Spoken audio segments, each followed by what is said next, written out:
Hi there, I'm coming to you today on this beautiful fall day to talk about the Arsenicum phenotype. And I find the Arsenicum phenotype very interesting, and I know it intimately. I find it interesting because it's a bit different than the other phenotypes that I've talked about. So, when I talked about Nat-Mir, Lachesis, and Staphysagria, and as well as sepia, there was a definite reason why a person shifted into those phenotypes. So, like with, hear my chickens in the background, like with Staphysagria, for example, when you have a history of perhaps victimization events in your life, or you have a tendency to keep the peace and bite your tongue and not express anger, you can shift into a Staphysagria disease. So it's a result of suppressing anger and resentment or experiencing a lot of victimization. Same thing with the Nat-Mir phenotype. When you've experienced a lot of loss in your life, or basically you've been taught that crying is a sign of weakness and you suppress and don't express your grief, you feel that, yeah, crying is a sign of weakness, and so you keep a stiff upper lip, you can shift into the Nat-Mir state. So with Arsenicum, there's not that sort of direct relationship. Arsenicum and Nux are similar in that there's not a direct reason why people shift into those phenotypes, but I see Nux and Arsenicum in one or both of them, like 90% of people I treat. So it's very common, and I grew up with a lot of Arsenicums in my life, so I know it very well. And remember, with the phenotypes, you don't always fully shift into them, so you can have degrees of it. So when I talk about the phenotypes, it's kind of the full expression of it, and not necessarily will you fully relate to it the way you would your constitution. All right, so I'm going to tell you about Arsenicum, but first, my name is Stacey, and I'm a Heilkunst practitioner and creator of the Express Your Truth 8-Step Emotional Empowerment Program, and I've been doing a series on phenotypes. And so if you want to watch the video on phenotypes to understand what phenotypes are before you get started on this video, I will leave the link in the description box below. So, Arsenicum. So Arsenicum is really, the reason why we do shift into our Arsenicum phenotype is to kind of control our anxiety. So Arsenicums will tend to have a lot of anxiety. So with Arsenicums, they are very fastidious. So they like things just so. They are also perfectionists.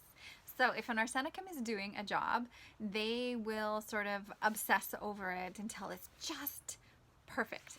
I had this client who saw me for years, and this was actually, I now see him online, but when I had an office in Kelowna, I used to have a clinic, and so people would come to see me in person rather than online, and he would come into my office and just rearrange everything on my desk, my cards, my tissue box, just make them all straight. So Arsenicum likes things just so. I remember when I was pregnant, I had a client come to see me in person in my office, and my initial appointments are an hour and a half, so they're quite long. And when you're pregnant, you would have to pee a lot, and so I actually had to leave partway through the appointment to go and pee. And when I came back, I was so glad that I did, because when I came back, the client was adjusting one of my pictures that was crooked on the wall. So all phenotypes will have sort of what we call a keynote. One of the keynotes of Arsenicum is crooked pictures drive them crazy. They can't stand fluff on the carpet. So my uncle was in an Arsenicum state, and so he would get out the vacuum and start vacuuming up crumbs and stuff while company was still there, because he was very fastidious. He had to have things just so. He would also get under his car. He had a Corvette, and he would get under his car with a toothbrush and clean under the Corvette with the toothbrush. So very fastidious, perfectionist. So that's it in its more extreme state. So most people I know will relate to this to some degree, or know somebody that fits into this, because Arsenicum is very prevalent. One of the other keynotes of Arsenicum is having trouble sleep because the mind is busy. So thinking of all the things that they have to take care of. Arsenicums will have trouble sitting down and relaxing until they've taken care of everything. And so they'll be sitting down watching TV, and they see a crooked picture. They'll have to get up and they'll have to straighten it. But you know, they're the ones who'll be up at night thinking of all the things that they have to do. They're worriers too. So Arsenicum and Nux have a lot in common, and I'll be talking about Nux vomica next week. So yes, if you haven't done so already, subscribe to my channel and ring the little bell, and then you'll get a notification when I put my videos out. And if you like this video, give me a like. It helps to get the word out there. And so yeah, I'll be talking about Nux next week. And Nux and Arsenicum have a lot in common, but one of the key differences is that Arsenicum is going to be more anxious. They're more of a worrier, and they actually have this deep down fear of death and dying. And they do fear cancer usually in particular. So yeah, they can lie awake at night, and they also have fears around their health, but also the health of their family members. So they can lie awake at night worrying about their family members, maybe worrying about their kids' health, or sort of some accidents happening to them.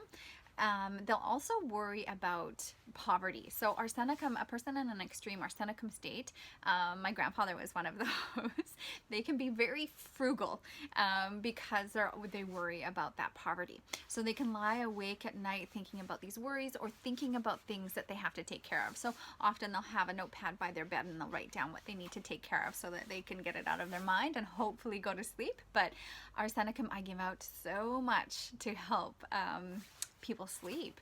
And yeah, so those are sort of the big personality traits with Arsenicum. And so I would love to hear from you if you know someone who's in an Arsenicum state. Oh, they also really, I had a client talking to me recently about, she was helping her parents purchase a house, and her mom had to go through all of the instruction manuals and all sort of everything involving the house. That's a very Arsenicum thing. Like, they're very thorough, they're very detail oriented. So, you know, her going through all of those details, that's more of an extreme Arsenicum state. I don't know a lot of people that would do that, but that is Arsenicum manifesting. So, and they have high expectations of themselves and others. And they don't like to be late. Like, being late is something that yeah, no, Arsenicums don't deal well with that. Yeah, so I would love to hear from you if you know someone, or have experienced Arsenicum, or can relate to Arsenicum, because a lot of people really can, and maybe not to the extreme that I'm describing this, but sort of glimpses of that Arsenicum state. And like I said, that's a way of helping to control our anxiety. So next week I will see you for Nux vomica.